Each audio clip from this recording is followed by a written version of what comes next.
नमस्कार, मैं शिमला से राजेश मंडोत्रा। आप दिव्य हिमाचल टीवी देख रहे हैं। शाम के 6 बज गए हैं। आज दिन भर की अपडेट इस बुलेटिन में आपके साथ साझा करेंगे। देखिए, आज बात करेंगे सबसे बड़े मामले की जो रिटायरमेंट एज से रिलेटेड है, हिमाचल सरकार के कर्मचारियों को लेकर।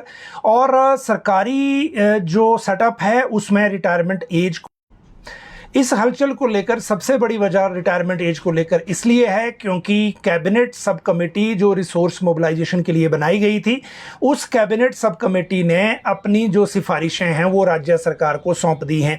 आज विस्तार से इस पूरे मामले पर बात करेंगे कि क्या सिफारिशें हुई हैं और किस तरह से इस मामले को आगे देखा जा रहा है, किस तरह से मामले को लिया जा रहा है, और साथ में बात करेंगे बाकी मामलों की भी जो आज हम बुलेटिन में आपके लिए लाए हैं। देखिए, मुख्यमंत्री कल लौट सकते हैं शिमला। शिक्षा मंत्री ने लौटते ही एक बैठक बुलाई है, आज उसकी बात करेंगे। जो माननीयों के वेतन भत्ते अभी बढ़े थे विधानसभा सत्र में, अगर अभी आज जो नोटिफाई बिल हुए हैं, गजट पे आज नोटिफाई किया गया है और टोटल कॉस्ट कितनी पड़ी है इसकी साल की, वो आपको बताएंगे। जो इंक्रीज है वो आज आपको बताएंगे। हायर ग्रेड पे में एक ट्विस्ट क्या है जो कल मैंने आपको बताया था, क्योंकि इस मामले को लेकर लगभग पहले ऐसा लग रहा था कि ऐसे इस तरह के मामले अब शायद सॉल्व नहीं हो पाएंगे, लेकिन कल के केस के बाद कुछ इसमें एक रास्ता निकला है और उसमें आज थोड़ी सी बात और करेंगे। स्पेशल एजुकेटर भर्ती को लेकर आज एक बैठक थी और ये बैठक सुप्रीम कोर्ट के नए निर्णय के कारण लेनी पड़ी है। जो लोग इस भर्ती का इंतजार कर रहे हैं या टेट के लिए तैयारी कर रहे हैं, उनके लिए इसके बारे में प्रक्रिया को जानना जरूरी है। जहां तक बात इसके बाद प्रिंसिपल और टीजीटी जो टीजीटी की मॉडिफिकेशन लिस्ट है उसकी है, वो बात करेंगे। लेक्चरर के ट्रांसफर ऑर्डर को लेकर एक चिट्ठी निकली है और बीई और सीएचटी की शक्तियों को लेकर क्यों बहस छिड़ी है, ये भी बताएंगे आपको। पूर्व सैनिक हेल्थ में कौन सा केस जीते हैं और सरकार को क्यों इसमें एक तरह से कॉस्ट लग गई है, ये भी आज की बात है। पीसीसी के गठन का फॉर्मूला क्या रहेगा, क्योंकि जो चर्चाएं आपस में हो रही हैं या जो चर्चा कांग्रेस के नेताओं की दिल्ली में हाईकमान के साथ हो रही है, उसके बाद कुछ हिंट एक ऐसा मिला है, क्योंकि अहमदाबाद से वापसी के बाद अलग अलग लोगों ने अलग अलग तरह से रजनी पाटिल के थ्रू बात करने की कोशिश की है। कंगना रनावत फिर गरजी हैं, आज उन्होंने क्या कहा वो भी सुनने वाला है। और फिर जो एक बात है वो समीरपुर में रौनक की है, क्योंकि प्रेम कुमार धूमल का जन्मदिन आज है। जयराम ठाकुर चंबा के 4 दिन के दौरे पर निकले हैं, आज वो कहाँ थे, क्या कहा, वो बताएंगे आपको। एचपीयू में एक एफआईआर हो गई है। नदौन में महिला ने एक फंदा लगा लिया है, जो बैंक की कर्मचारी भी थी, वो भी मामला कुछ ऐसा है कि जिसकी जानकारी देना ज़रूरी है। युवा कांग्रेस ने आज कई जगह प्रदर्शन किया है। 2 जगह का प्रदर्शन हमीरपुर और पांवटा साहिब का आज हम आपको बताएंगे ये क्यों है। ईंट भट्टे पे एक हादसा हुआ है। 47 नए शहरों को लेकर राज्य सरकार ने एक ऑर्डर जारी किया है, उस ऑर्डर को भी आप जानिए। और बीएड का जो एंट्रेंस का नोटिस है उसकी भी बात करेंगे कि वो नोटिस क्या है और उसमें आगे क्या हो रहा है। साथ में एक बड़ी अपडेट आ रही है राज्य चयन आयोग से, जो लगातार इन भर्तियों को लेकर और जो प्रोसेस वहाँ पे है उसको लेकर आगे स्टेप लेना चाहता है और उस ढंग से आगे अब एक्टिविटी होगी, क्योंकि जो राज्य सरकार की तरफ से रिक्विजिशन भेजी गई है कुछ पोस्टों की, खासकर इसमें एजुकेशन की हैं, उसका जो प्रदेश के युवा हैं वो इंतज़ार कर रहे हैं कि वो कब निकलेगी। आज इनके 2 ऑर्डर आए हैं हमारे पास राज्य चयन आयोग से और इसमें एक तो रिजल्ट घोषित कर दिया गया है 186 पोस्टों का, और ये जो राज्य चयन आयोग ने किया है ये पोस्ट कोड 971 है लाइनमैन का, और ये बिजली बोर्ड को आई थिंक मिलेंगे। इनमें टोटल जो कैंडिडेट पास हैं वो 186 हैं जो रिजल्ट घोषित हुआ है। और दूसरा जो ऑर्डर है इनकी तरफ से वो 186 को, ये एक ही है लाइनमैन का ही रिजल्ट है जो आज घोषित हो गया है, तो ये सूचना भी आपके लिए हो गई। अब राज्य सरकार से जो 5 पोस्ट कोड उनको मिले थे, इसमें अब सिर्फ ड्राइंग मास्टर बचा है, बाकी ये रिजल्ट अभी आ गया है जो आज अभी हमने आपको सूचना दी। मौसम की अगर बात करें तो मौसम में जो प्रेडिक्शन के अनुसार रुक रुक के अलग अलग जगहों पे बारिश अभी हो रही है, और इस बारिश और बर्फबारी क्योंकि ट्राइबल के क्षेत्रों में बर्फबारी भी हालांकि रिकॉर्ड की गई है पिछले 2 दिन के भीतर, और अगले कल के लिए भी जो कुछ क्षेत्र क्षेत्रों में यही क्रम रहेगा जो पहले से चल रहा है, जिसमें अलग अलग जगह की बारिश और वो बताई हुई है। अगर हम 11 तारीख की बात करें तो चंबा, कांगड़ा, कुल्लू, लाहौल स्पीति के ऊंचे इलाकों में और मंडी, शिमला, सिरमौर के कुछ स्थानों पर हल्की बारिश हो सकती है।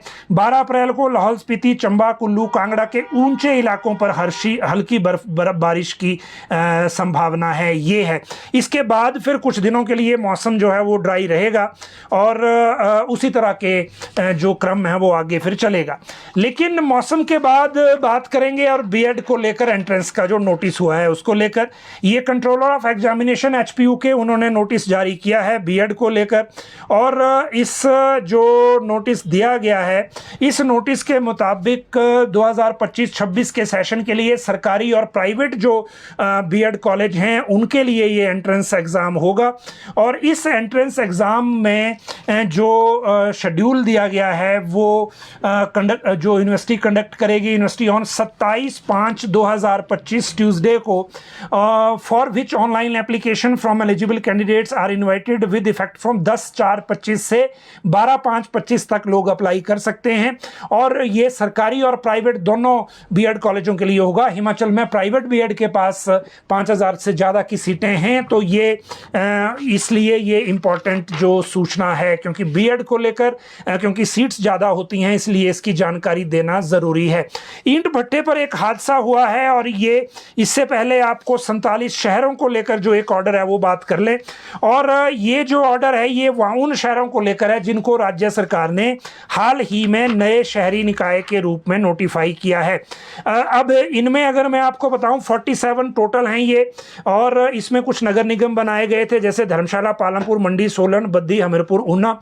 उसके अलावा नगर परिषदें बनाई गई बिलासपुर, घुमारवीं, सुजानपुर, टीरा, देरा, ज्वालामुखी, नगरोटा, बंगवा, मनाली, जोगिंद्रनगर, नेरचौक, सरकाघाट, रोहडू के बाद इसमें परवाणु, मैथपुर, संतोषगढ़, सुन्नी, नदौन, बैजनाथ, पपरोला, नगर पंचायत ज्वाली, शाहपुर, निरमंड, करसोग, चड़गांव, नेरवा, कंडाघाट, अंब, टालीवाल, बड़सर, संधोल, धर्मपुर, बलदवाड़ा, भोरंज, खुंडिया, नगरोटा, सुरिया, कोटला, झंडूता, स्वारघाट, बनीखेत, कुनिहार, बंगाना और शिलाई। अब ये 47 टोटल हैं। नए जो शहर हैं इनमें नया जो एक एक्ट है प्रिवेंशन ऑफ डिसफिगरमेंट एक्ट, उसको लागू कर दिया गया है सार्वजनिक संपत्तियों पर। यहाँ पर कोई भी अनधिकृत बिना परमिशन का विज्ञापन, वॉल राइटिंग नहीं हो पाएगी। इन शहरों में अगर आप रहते हैं तो पहले की तरह का सिस्टम नहीं चलेगा, कहीं भी कोई भी पोस्टर लगा दिया और कोई भी होर्डिंग लगा दिया। आपको या तो परमिशन लेनी पड़ेगी, प्रोसेस करना पड़ेगा, उसकी जो फीस है वो चुकानी पड़ेगी और फिर जो निर्धारित स्थान दिया होगा वहीं पे ये चिपकाया जाएगा। सार्वजनिक संपत्ति को खराब करने का कोई भी एक्शन उसमें जो एफआईआर और चालान के लिए एक तरह से आप बाध्य हो जाएंगे और उसके बाद फिर इस केस को भुगतना पड़ेगा, वो ध्यान रखने वाली बात है।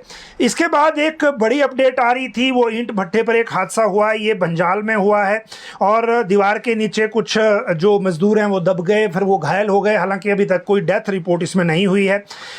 इसके बाद जो युवा कांग्रेस का प्रदर्शन है वो अगर आपको बताएं तो ये दो जगह, एक तो पांवटा साहिब में हुआ है, युवा कांग्रेस ने ये केंद्र सरकार के खिलाफ प्रदर्शन किया है, और एक युवा कांग्रेस ने हमीरपुर के गांधी चौक पर ये प्रदर्शन किया है। और इसमें जिला युवा कांग्रेस के अध्यक्ष हैं अशोक संधू, इन्होंने वहां पर जमकर नारेबाजी की, केंद्र सरकार के मुर्दाबाद के नारे लगाए और महंगाई के विरोध में ये प्रदर्शन था। तो डीजल और उसको लेकर 2 रुपये का जो वो एक्साइज ड्यूटी की बात भी इसमें की गई है। हालांकि ये आम आदमी पे ये लगा नहीं है, यानी कि ये कंज्यूमर पे नहीं लगा है, ये कंपनियों पे लगा है सिर्फ, लेकिन फिर भी इसका उल्लेख इसमें है। और जो बाकी सारी चीज़ें इसमें कही गई हैं। जहाँ तक बात पांवटा साहिब की है तो यहाँ युवा कांग्रेस के जिला अध्यक्ष अरुण राणा की अगुवाई में ये प्रदर्शन हुआ। इसमें महंगाई का ही, इसमें पेट्रोल, डीजल, रसोई गैस सब कुछ ले लिया है। तो ये प्रदर्शन 2 जगह हुए हैं, और जगह भी हुए होंगे, लेकिन अभी तक जो हमारे तक रिपोर्ट है वो इन 2 जगहों की है। तो ये आपको इसकी अपडेट बताई। अब बात करते हैं हमीरपुर में जो बैंक कर्मचारी महिला ने एक फंदा लगा लिया। देखिए ये मसला कुछ और तरह का है, ये लव ट्रायंगल टाइप का मसला है।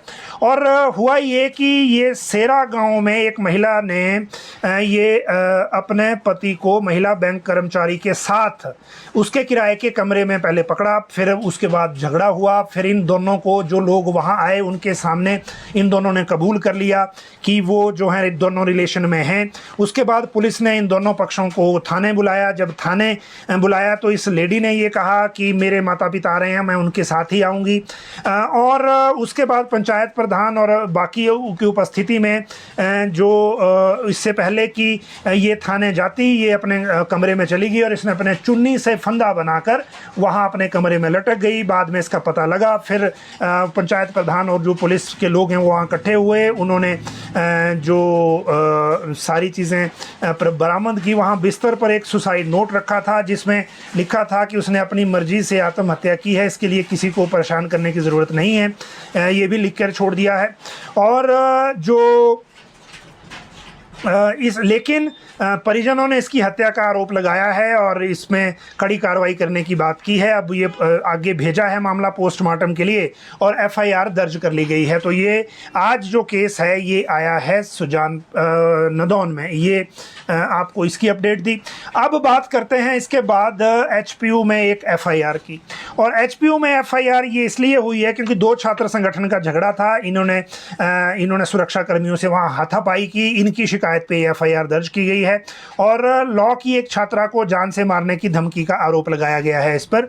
और ये जो एफआईआर है ये पुलिस कर्मचारियों और विधि विभाग की छात्रा की शिकायत के आधार पर दो अलग अलग मामले दर्ज किए गए हैं। पुलिस थाना बालूगंज में कुमारी अमन अदिति निवासी ये टैगोर निवास निर्मंड की ओर से ये शिकायत दी गई है और जो 4th सेमेस्टर की छात्रा है। दूसरी तरफ जो ये कक्षा से बाहर आ रही थी, एसएफआई छात्र संगठन के कार्यकर्ताओं पर इन्होंने आरोप लगाया है। और दूसरी मामले में गीताराम निवासी कोटली अर्की, इन्होंने पुलिस थाना बालूगंज में शिकायत दी है कि वो वहाँ पर सुरक्षा कर्मी पर तैनात है और जब वो ड्यूटी के दौरान एबीवीपी के छात्र छात्राओं ने उनको धमकाने की कोशिश की तो इन्होंने भी एफआईआर की है। तो ये 2 एफआईआर हुई है। इस विश्वविद्यालय में इस तरह के झगड़े खत्म होते नहीं, तो ये चीज़ें लगातार चलती रहती हैं। इससे पहले थोड़े दिन पहले ही आपको पता है कि यहाँ एक तरह से खूनी संघर्ष भी हो गया था जिसमें कुछ स्टूडेंट घायल हो गए थे। चंबा दौरे के पर जयराम ठाकुर हैं और शेड्यूल जो उनका जारी हुआ है, उस शेड्यूल की अगर बात करें तो अभी आज वो जो 10 तारीख को भटियात के चुवाड़ी में थे, वहाँ चुवाड़ी में इन्होंने भारतीय जनता पार्टी के सक्रिय सदस्य सम्मेलन में ये शामिल हुए और वहाँ बात कही कि सबसे बड़ी पार्टी है, 13 करोड़ से ज़्यादा सक्रिय सदस्य हैं और यही हमारी ताकत है। और प्रदेश की जो हालत इस वक्त है उसको लेकर प्रदेश के जो भाजपा कार्यकर्ता हैं उनको कभी भी तैयार रहने की ज़रूरत है, क्योंकि जो सिचुएशन ऐसी है कि कार्यकर्ता अब बिल्कुल भी आराम नहीं कर सकता। कल ये बनीखेत के दौरे पर रहेंगे, तेलका जाएंगे, रात को चंबा में रुकेंगे, फिर ये चंबा से मैला जाएंगे, उसमें परेल में फिर एक मीटिंग में शामिल होंगे, फिर जवाली धर्मशाला जाएंगे और फिर सर्किट हाउस धर्मशाला में 12 तारीख को रुकेंगे। तो ये इनका दौरा अभी तक चंबा का है और इस दौरे के दौरान जो चीज़ें जो अपडेट आएंगी वो हम आपके साथ फिर साझा करते रहेंगे। लेकिन बड़े दिनों के बाद ये नेता प्रतिपक्ष का इस तरह का दौरा हो रहा है तो ये जानकारी भी साझा करना ज़रूरी था। समीरपुर में देखिए रौनक है क्योंकि पूर्व मुख्यमंत्री प्रेम कुमार धूमल का जन्मदिन है और उनको बधाई देने वालों में लोग जा रहे हैं। उसमें राजनीतिक लोग भी हैं, गैर राजनीतिक लोग भी हैं। और नई बात यह है कि कांग्रेस के विधायक हैं वहाँ से, आपको पता है पठानिया जी सुजानपुर से, वो भी समीरपुर बधाई देने गए थे, जो इससे पहले बीजेपी के टिकट पर भी चुनाव लड़ चुके हैं। लेकिन विधायक बनना कांग्रेस के टिकट पर उनकी किस्मत में लिखा था, इसलिए आज वो भी बधाई देने गए थे।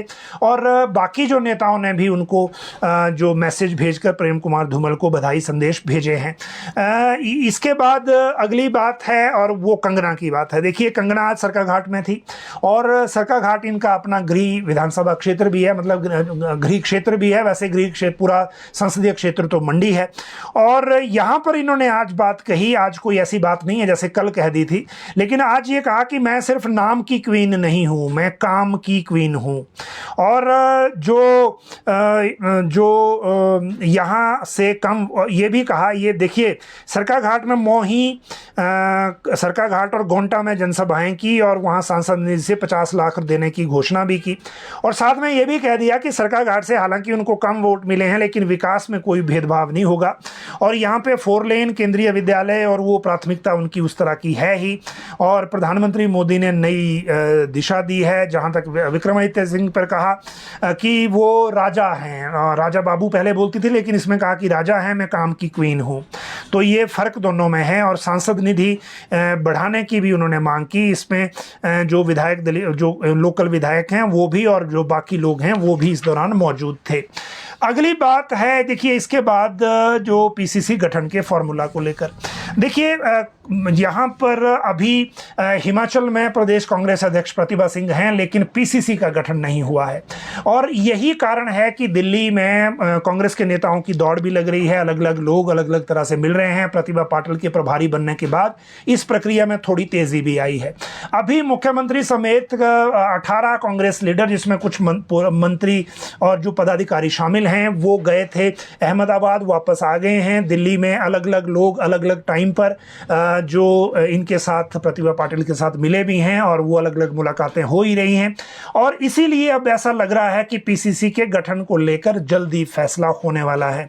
इसमें जिन जिलाध्यक्षों पर सहमति अभी नहीं है, जहां पर नाम पर कॉमन नाम पर सहमति नहीं है, वहां पर जो नियुक्तियां वो बाद में हो सकती है, लेकिन जिन जिन पदाधिकारियों पर सहमति है उनके नाम की घोषणा जल्दी हो सकती है। ये सूचना दिल्ली से आ रही है। अब इसमें और कितना टाइम लगेगा इसके तो इंतजार करने की जरूरत है, लेकिन अभी पीसीसी को लेकर यही सिचुएशन हमारे सामने है और इस गठन को लेकर लोग इंतजार भी कर रहे हैं। अब बात करते हैं पूर्व सैनिक जो केस जीते हैं हेल्थ में।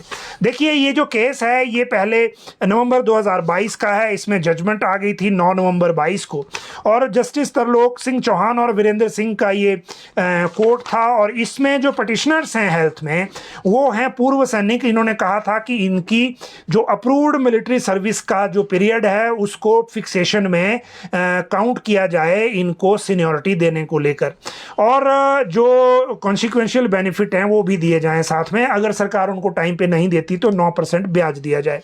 कोर्ट ने कहा कि अवतार सिंह दयाल और इलेक्ट्रिसिटी बोर्ड का जो केस था और उसके अलावा Amarnath versus other state of Himachal Pradesh और एक बाबूराम वर्सेस स्टेट ऑफ में इस तरह के मैटर पहले डिसाइड हुए हैं, इसलिए इस पिटीशन को डिस्पोज ऑफ किया जाता है। ये डिसीजन देते हुए कि इस जजमेंट को देखते हुए जो कंसर्न डिपार्टमेंट है हेल्थ डिपार्टमेंट वो इनके जो बेनिफिट्स हैं वो इनको एक्सटेंड करे दे, मतलब इनको और 8 वीक्स फ्रॉम द टाइम। लेकिन इनको मिला नहीं, उसके बाद इनको दोबारा कोर्ट जाना पड़ा। जब ये दोबारा कोर्ट गए तो अब अप्रैल 2025 का ये ज्योत्सना रिवालदुआ जस्टिस हैं, इनका ये फैसला है। इन्होंने कहा कि इस फैसले के दौरान जो एडिशनल एडवोकेट जनरल ने कहा कि उनको फिर 1 हफ्ते का टाइम दे दिया जाए इस जजमेंट को लागू करने के लिए, कोर्ट ने दे दिया और 11/4/25 को इसको दोबारा लगाया। लेकिन कहा कि This adjournment shall be subject to the cost of 5,000 to be paid to the petitioners by respondent on the date fixed। मतलब इनको जो एक कॉस्ट है 5,000 की हर पटिशनर को देनी होगी हेल्थ डिपार्टमेंट को इस डिले के लिए। हालांकि इसमें डिसीजन जो है इस पटिशन में जो डिसीजन है वो 11 अप्रैल 2025 को जब केस लगेगा तब होगा। तो ये अपने आप में एक नई बात है। वैसे इस तरह का मामले जनरली वैसे होते नहीं, खासकर जिनमें इस तरह का पटिशनर को जो अमाउंट है वो देने को लेकर बात की जाए। लेकिन फिर भी अगली बात करेंगे इसके बाद। और जो अगला मामला है अब वो अगला मामला है बीई और सीएचटी की शक्तियों को लेकर। ये मामला इसलिए है क्योंकि नए निदेशालय स्कूल निदेशालय का गठन हो गया है और वहाँ अब जो कैडर ट्रांसफर को लेकर अब सारी चीज़ें चल रही हैं। इसको देखते हुए प्राइमरी टीचर फेडरेशन ने ये एक बयान जारी किया है और सरकार को ये कहा है, इनके प्रदेश अध्यक्ष जगदीश शर्मा ने, कि ये जरूर ध्यान रखें कि बीईईओ ब्लॉक एलिमेंट्री एजुकेशन ऑफिसर और सेंटर हेड टीचर जो हैं उनकी शक्तियों को विभाग ना छेड़े, क्योंकि वो कंट्रोलिंग अथॉरिटी होते हैं। शायद इनकी छुट्टियां और बाकी सारी चीज़ें यही देखते हैं और यही इनका मेन पॉइंट था शुरू से ही कि इनकी शक्तियों को ना छेड़ें। इन्होंने ये कहा कि अगर ऐसा करेंगे तो प्राथमिक शिक्षक संघ पूरे प्रदेश में रोष प्रदर्शन करेगा। ये बात इन्होंने साथ में कही है। तो ये सूचना के लिए एक तरह से बात थी जो हमने आपको साझा की। लेक्चरर ट्रांसफ़र की बात करें तो लेक्चरर्स ट्रांसफ़र को लेकर सरकार ने एक चिट्ठी जारी की है और एक डिटेल मांगी है। 10 साल से जो लेक्चरर एक ही जगह डटे हुए हैं, स्कूल लेक्चरर, उनके बारे में जानकारी मांगी गई है सभी स्कूलों से, और एक स्कूल में केवल 3 साल का ही कार्यकाल जिनका है वो भी अलग से जानकारी इसमें भेजी गई है। और उसके बाद क्योंकि लेक्चरर्स की जो एक लिस्ट निकलनी है, उस लिस्ट के कारण मुझे लगता है ये तैयारियां उस तरह से चल रही हैं। और एक निदेशालय जो बनाना है, जैसे अभी प्राइमरी टीचर फेडरेशन का एक बयान आया था, अब दूसरा बयान देखिए क्या है कि स्कूल प्रधानाचार्य एवं निरीक्षण अधिकारी संघ जो है, इन्होंने स्वागत किया है इसका, जो प्रदेश अध्यक्ष हैं हरी शर्मा, कि ये सरकार ने अच्छा फैसला लिया, इससे इम्प्रूवमेंट होगी और इस इम्प्रूवमेंट का लाभ जो है वो मिलेगा शिक्षा के क्षेत्र को। ये बात इन्होंने कही है, और ये बात कही है जो एसोसिएशन है उन्होंने, जिसकी जानकारी मैंने आपको अभी दी, उस एसोसिएशन ने ये तारीफ भी की है। तो ऐसा नहीं है कि जो निदेशालय जो गठन है उसको लेकर सिर्फ शिकायतें ही हैं, इसमें तारीफ भी कुछ एसोसिएशन कर रही हैं। अब बात करते हैं इसके बाद प्रिंसिपल और टीजीटी के जो ऑर्डर हैं। देखिए प्रिंसिपल के जो ऑर्डर थे 61 के, वो कल हुए थे, उनको विड्रॉ कर लिया गया था आज। इसके बाद टीजीटी के जो ऑर्डर हुए थे 450 के आसपास, उनमें फिर बाद में मॉडिफिकेशन ऑर्डर हो गए थे, उन मॉडिफिकेशन ऑर्डर्स को भी विड्रॉ कर लिया गया था विद इमीडिएट इफेक्ट कल शाम को ही। और उसके बाद अब ये फाइनली ऑर्डर कब होंगे इसको लेकर, जब हमने आज एलिमेंट्री एजुकेशन यानी कि जो school of directorate of school यानी कि स्कूल निदेशालय जो बनाया गया है, उनके निदेशक से जब पूछा गया तो उन्होंने कहा कि कल शिक्षा मंत्री आ जाएंगे, मुख्यमंत्री भी शिमला में होंगे ऐसा लग रहा है। तो उसके बाद अब उनसे चर्चा करने के बाद ये ऑर्डर जारी होगा। अब कल का ही दिन वर्किंग है, उसके बाद फिर छुट्टियां हैं 3-4 एक साथ, और फिर अगले 2 दिन वर्किंग है, फिर 2 दिन फिर छुट्टी है। तो ये किस तरह से आगे सेट होगा वो चेक करना पड़ेगा। लेकिन एटलीस्ट आपको ये सूचना देना ज़रूरी थी कि जो विड्रॉल हुआ है ट्रांसफ़र ऑर्डर्स का, वो कल तक पहले इंतज़ार करें, उसके बाद ही पता चलेगा कि ये कब दोबारा होंगे। स्पेशल एजुकेटर भर्ती की भी एक नई अपडेट आ गई है, और नई अपडेट ये है कि स्पेशल एजुकेटर्स की भर्ती हिमाचल में एलिमेंट्री और हायर के स्कूलों में सुप्रीम कोर्ट के ऑर्डर के बाद हो रही थी। इनके लिए जो एजुकेशन बोर्ड ने टेट का एग्ज़ाम अलग से डिसाइड कर दिया था, और वो एग्ज़ाम अब होगा, सिलेबस घोषित हो गया है। लेकिन इन बिटवीन एक तो आउटसोर्स की भर्तियां शुरू हो गई नाइलेट के थ्रू, जो एसपीडी ने, समग्र शिक्षा ने शुरू की है। हालांकि उस भर्ती से इनका कोई लेना देना नहीं है, ये बात समझने वाली है, क्योंकि ये जो भर्तियां हैं सुप्रीम कोर्ट वाली, ये भर्तियां किसी और तरीके से हो रही हैं, और जो दूसरी भर्तियां हैं वो उसका मामला कुछ और तरह का है। इन दोनों चीज़ों को लेकर जो व्यवस्था भी चल रही है, उस व्यवस्था के अनुसार एक चीज़ को समझना ज़रूरी है। जो भर्तियां हो रही हैं स्पेशल एजुकेटर की नाइलेट के थ्रू यानी कि आउटसोर्स आधार पर, वो कंप्लीटली डिफरेंट मैटर है, उनका इनसे कोई लेना देना नहीं है जो सुप्रीम कोर्ट के ऑर्डर के बाद भर्तियां हो रही हैं। पहली बात तो ये है। दूसरी बात इसमें यह है कि सुप्रीम कोर्ट ने एक नई डायरेक्शन दे दी है, हिमाचल से कोई अपडेट करके वहां चला गया होगा, और उसमें एक नई डायरेक्शन ये आ गई कि जो ऑलरेडी हिमाचल में कुछ स्पेशल एजुकेटर काम कर रहे हैं, 10 मुझे लगता है 1400 या 1500 के आसपास ये टीचर होंगे, तो अब सुप्रीम कोर्ट ने ये डायरेक्शन भी दे दी कि जो पहले से काम कर रहे हैं उनको भी कंसिडर किया जाए इसमें। तो अब ये आज एक एजुकेशन सेक्रेटरी ने बैठक बुलाई हुई थी ताकि उसमें ये डिस्कस किया जा सके कि अब इसको कैसे एंटरटेन करना है, क्योंकि जो नए पोस्ट घोषित हुए हैं वो शायद कम हैं, उतने नहीं हैं जितने अभी तक प्रेजेंटली लोग काम कर रहे हैं। तो ये नई भर्ती का क्या करना है और इसका क्या करना है, ये अलग मैटर, ये मसला डिसाइड करने का हो गया है। जहाँ तक नाइलेट की भर्ती है वो कंप्लीटली अलग मैटर है, उसमें इनका कोई बीच में आपस में रिलेशन नहीं है। तो ये स्पेशल एजुकेटर भर्ती को लेकर अपडेट थी। हायर ग्रेड पे को लेकर एक ट्विस्ट ये है, देखिए कि ये ऑर्डर कल का जो था, ये एजुकेशन से भी हमने पता किया, तो उन्होंने ये कहा कि इस ऑर्डर को इम्प्लीमेंटेशन के ऑर्डर इसलिए करने पड़े क्योंकि जो एम्प्लॉय एक्ट राज्य सरकार ने घोषित किया हुआ है वो सिर्फ और सिर्फ कॉन्ट्रैक्ट की या नॉन रेगुलर सर्विसेज के लिए है। जो कर्मचारी एक बार रेगुलर हो गया और रेगुलर होने के बाद की अवधि के लिए अगर उसके लिए कोई सर्विस बेनिफिट या बाकी सारी चीज़ों को लेकर ऑर्डर आएगा जाएगा तो उसको एम्प्लॉय एक्ट से नहीं रोक सकते, पहली बात तो ये। दूसरी बात ये कि जयराम सरकार के दौरान जब फाइनेंस डिपार्टमेंट ने फैसला किया था इसको लेकर, पे एम्प्लॉय को लेकर, जिसमें शेड्यूल 2 में कैटेगरीज डाली गई थी बहुत सारी, जिनमें JOAIT और बाकी लोग भी थे जिनको हायर ग्रेड पे का लाभ दिया गया था, उसमें एक जो डेट थी वो 3 जनवरी 2022 लगाई गई थी। और इसीलिए इस डेट के मुताबिक जब एजुकेशन ने इनको लाभ नहीं दिया तो ये वहाँ रिलीफ के लिए गए। और इसी सिमिलर सिचुएटेड मामलों में डेट ज़रूर पढ़ लें, जो लोग ये सोच रहे हैं कि उनको भी कोर्ट जाकर ये लाभ मिल जाएगा, वो इस जजमेंट को लेकर पहले देख लें। मोहित शर्मा के नाम से ये जजमेंट है और इसको पहले देख लें और इस जजमेंट के बाद ही फिर आगे चीज़ें देखें कि क्या है। इसका मैं नंबर आपको बता दूं, एग्जीक्यूटिव पटिशन है ये 79/2025, ये CWP नंबर 1638 ऑफ 2024 और ये 8/4/2025 को लगा था केस। उसके बाद ये जजमेंट आई थी जिसके बाद अब ऑर्डर हुआ। तो इसको जिनको लग रहा है कि ये उनके लिए भी रिलीफ हो जाएगा तो वो पहले एक बार इस जजमेंट और इसकी डेट को ज़रूर पढ़ लें, ताकि कोर्ट जाने से पहले उनको अंडरस्टैंडिंग हो कि वो इसमें सर्विस बेनिफिट मांग सकते हैं या नहीं। तो ये एक जो अपडेट थी। अब अगली बात करेंगे और अगली जो बात है जो वो है ये 25 करोड़ का फ़ायदा। विधानसभा सत्र में अभी लास्ट डे एक 3 तरह के बिल पारित हुए थे, आप लोग सब जानते हैं। और एक विधायकों का था सैलरी और पेंशन का, एक मंत्रियों का, एक विधानसभा स्पीकर और डिप्टी स्पीकर का। आज इसको इलेक्ट्रॉनिक गजट पे नोटिफाई किया गया है और अब ये प्रेसिडेंट ये गवर्नर की असेंट के लिए इसको भेजा जाएगा।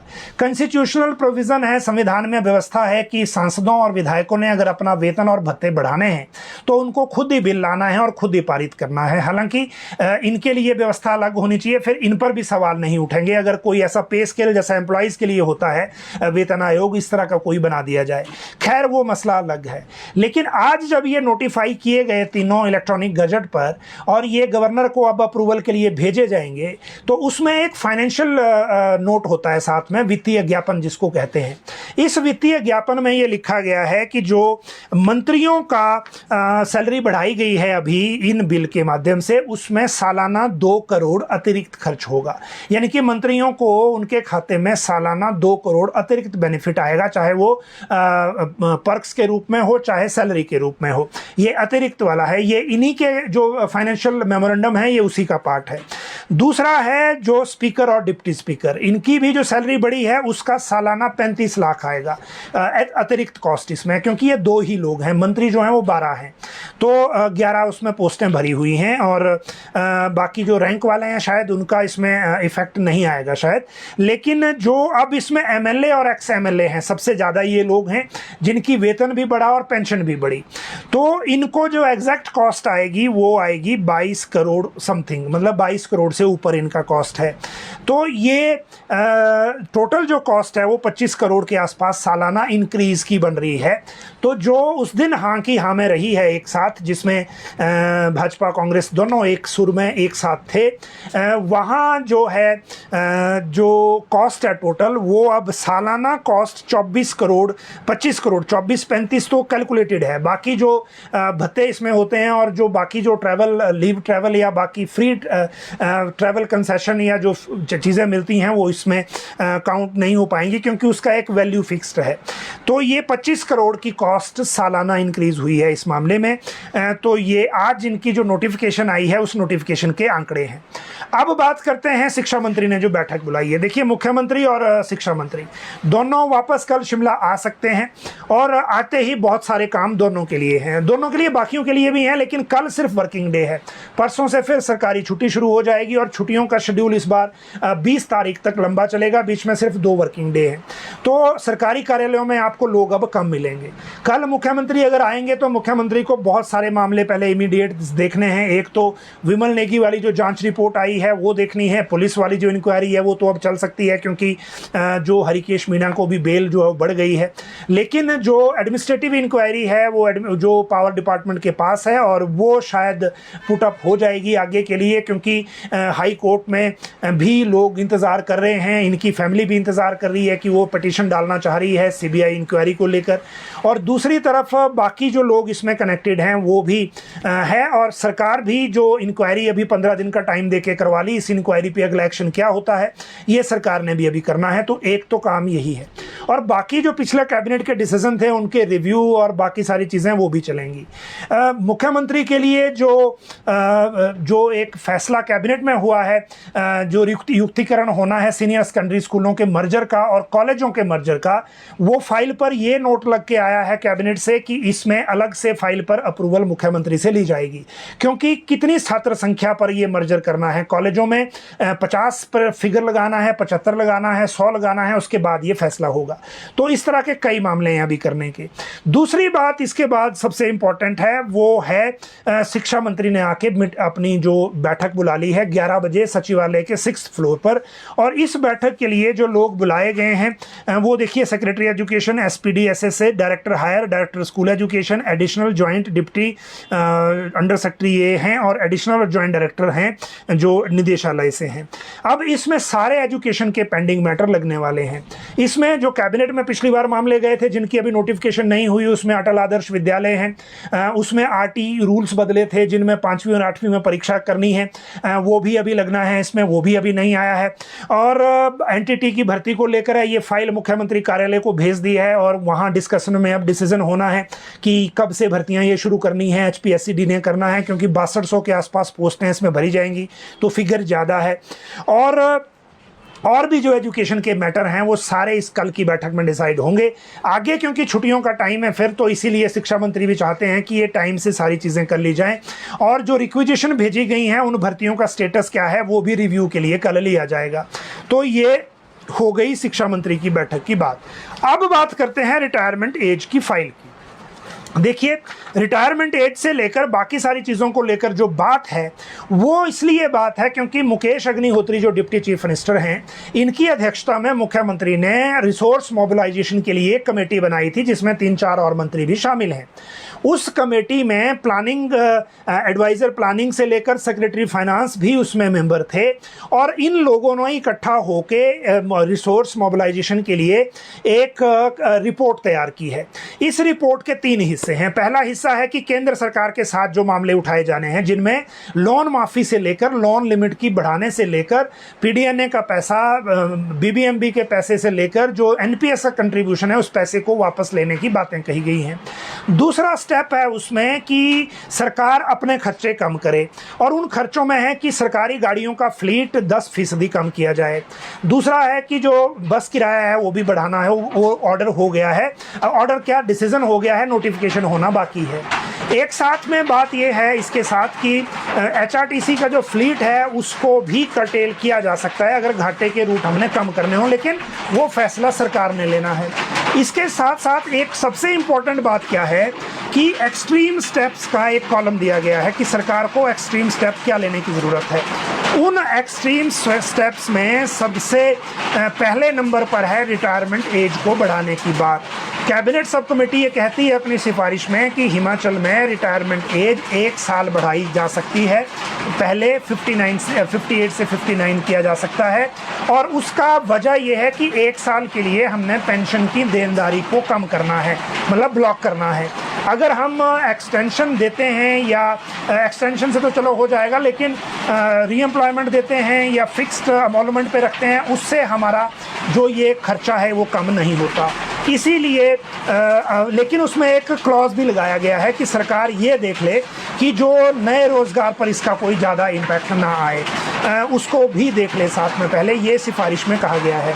तो इस पर अब सरकार को फैसला लेना है। एक बात आप लोगों को ध्यान रखने की ज़रूरत है कि ये जो अब टाइम है इस साल का, वो सरकार के लिए एक्सट्रीम स्टेप्स ही लेने का है, क्योंकि फाइनेंशियली चीज़ें कोई ज़्यादा अच्छी है नहीं। और अगले साल से क्योंकि नए वित्त आयोग की सिफारिशें लागू हो जाएंगी, तो एक उम्मीद है कि उसमें कोई रिलीफ मिल जाए। आप लोग शिमला से ये अभी लाइव देख रहे हैं और यहाँ मौसम ओलावृष्टि हो रही है। आप शोर आपको बाहर का अगर माइक से कैच हो रहा होगा तो साथ में आ रहा होगा, और उम्मीद ये है कि आपकी वॉइस जो है मेरी वो डिस्टर्ब नहीं हो रही होगी। लेकिन बहुत ज़्यादा यहाँ अभी वो ओलावृष्टि चल रही है। तो ये रिटायरमेंट एज को लेकर चीज़ है। जो कर्मचारी साथी, क्योंकि जब हम बुलेटिन में रिटायरमेंट एज को लेकर बोलते हैं और बाद में लोग जब हमें मिलते हैं पर्सनली तो पूछते हैं, खासकर वो लोग जो रिटायर हो रहे होते हैं इस साल, तो उनके लिए मुझे यही अभी कहना है कि पहले सरकार के फैसले का इंतज़ार कर लें कि क्या सरकार सच में इस एक्सट्रीम स्टेप की तरफ को जाएगी। वैसे कोई बड़ी बात नहीं है। वीरभद्र सिंह की सरकार में भी एक बार रिटायरमेंट एज को 1 साल के लिए बढ़ाया गया था और बाद में जब स्थितियां सुधर गई तो सरकार ने वापस 58 कर ली थी। तो इस तरह का कदम उठाया जा सकता है। ये आज के बुलेटिन के प्रमुख मामले थे। अभी आप लोग लाइव जुड़े, बहुत बहुत शुक्रिया। अगर कोई कमेंट आपके पास है, कोई क्वेरी आपके पास है तो कमेंट बॉक्स में ज़रूर करें ताकि हम इसको देख सकते हैं। बहुत सारे लोग कर रहे हैं कि ओले शुरू हो गए। बिल्कुल सही बात है, क्योंकि आपको साउंड आ रही होगी, क्योंकि हमारे ऑफिस में छत के ऊपर टीन की छत है तो उसमें साउंड ज़्यादा होती है। ट्रांसफ़र कब ओपन होगी ये सतेंद्र चड्डा पूछ रहे हैं। देखिए, इन बातों को कल करेंगे अब आपके साथ, जो कमेंट्स हैं उसमें। लेकिन आज बहुत सारे सब्जेक्ट हो गए। आप सब लोग लाइव जुड़े, बहुत बहुत शुक्रिया।